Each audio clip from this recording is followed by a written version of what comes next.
Hey, so as you can see by the title of the lesson, today we are learning how to talk about regrets. And in a perfect world, nobody would have regrets. Some people believe in a life with no regrets, but the reality is from time to time, we all have situations that we wish had been different. We sometimes wish that we had done something differently or said something differently. And unfortunately, we all do have regrets. So in this lesson, you are going to learn 4 simple grammatical structures that you can use to talk about things that you regret or things that you wish had gone a little bit differently in English. So let's get started.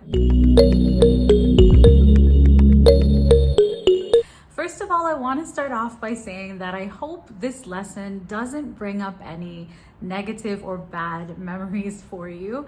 I myself do try not to have regrets, but honestly, of course I do. There are things in my life that I wish I had done differently and things that I wish I could change, but unfortunately I can't. And when I talk to my family and friends or my colleagues about these things, I use these grammatical structures, all right? So these are the same structures that I personally use when I am reflecting on my past. I also want to tell you that you can use all of the grammatical structures we're talking about today at work and in your personal life. So let's say that you have done a project at work and it didn't go as you planned and you're discussing it afterwards with your colleagues. You can use some of these structures in that situation, all right? Or let's say that you had a fight with someone, you got angry and you said something you didn't mean and you regret it.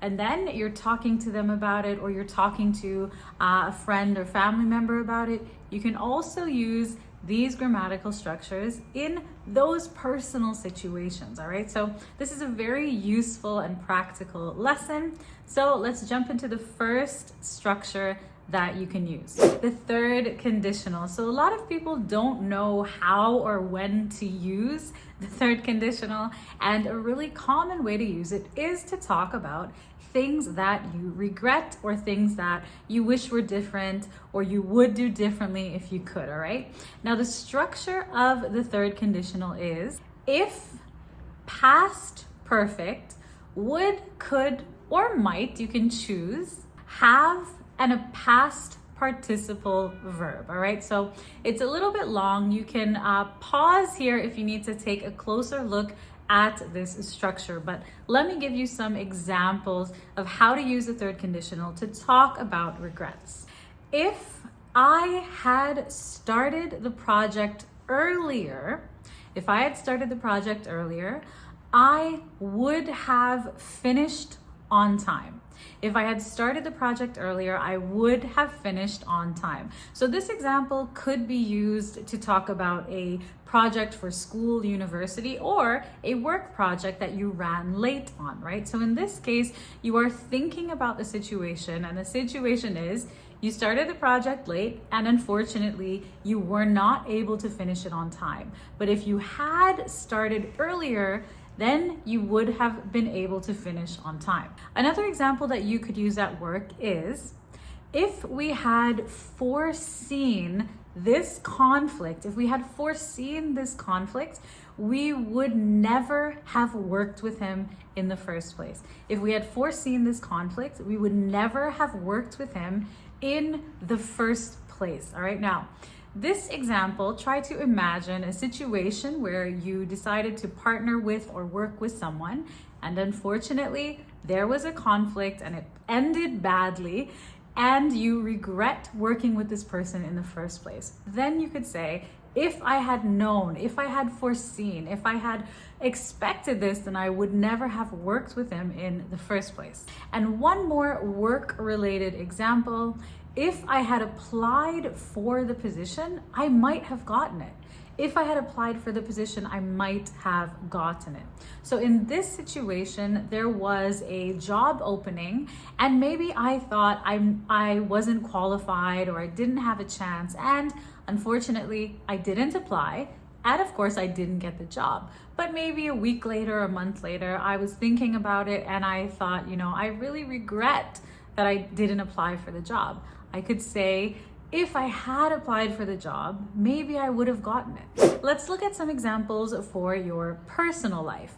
You could say, if my alarm had gone off this morning, I wouldn't have been late. If my alarm had gone off this morning, I wouldn't have been late. And I can also continue this example. If I hadn't been late, he wouldn't have gotten angry at me. If I hadn't been late, he wouldn't have gotten angry at me. I can continue. If he hadn't gotten angry at me, we wouldn't have had that fight.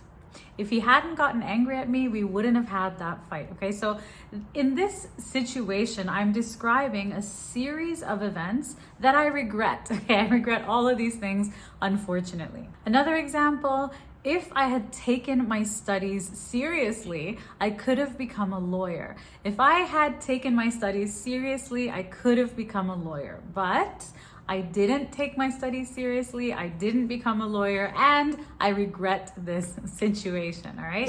All right, our next structure is I should have, I shouldn't have, and a past participle verb.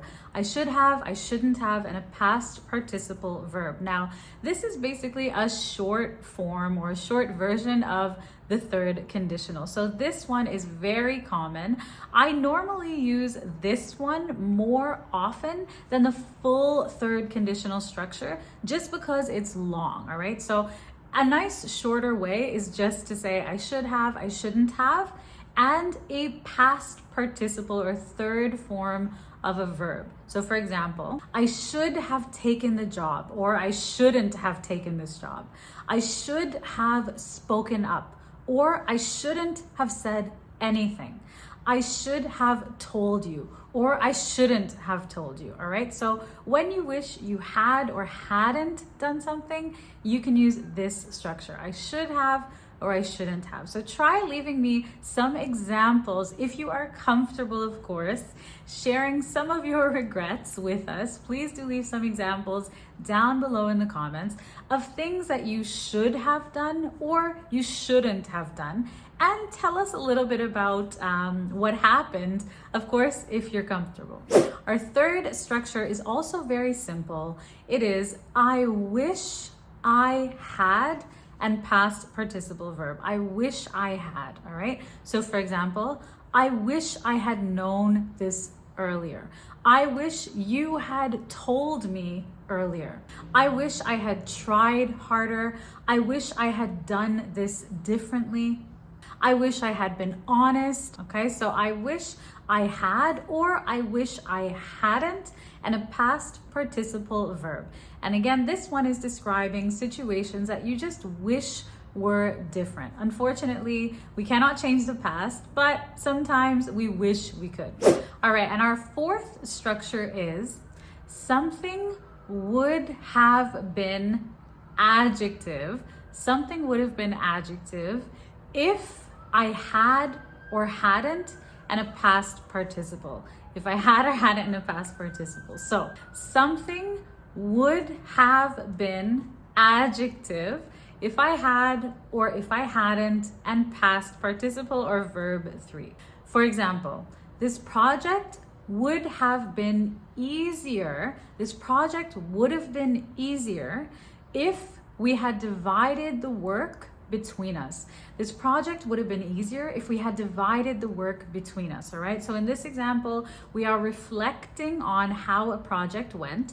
Unfortunately, it was a little bit more difficult than it could have been or should have been because we didn't divide the work very well. Another example, this project would have been successful if we had finished on time. This project would have been successful if we had finished on time, but unfortunately, we finished late.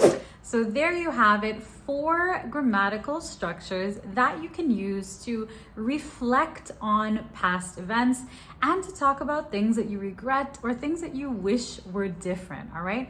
Now, a big part of English communication is being able to express your thoughts and your feelings clearly. And even though, as I said, in a perfect world, nobody would ever have regrets, unfortunately, we all do at one point or another in our life. So hopefully this lesson will help you to talk about those feelings and those emotions clearly and correctly. As well, I have created a free ebook for you, English Conversations Made Simple, and this ebook is to help you level up your English conversation skills. It's totally free. Click the link below this lesson to get your copy. Thank you so much for watching and for learning with me today. Please leave some of your experiences down below in the comments. If you're comfortable, practice using these structures. I would love to hear from you. I'll see you very soon in the next lesson.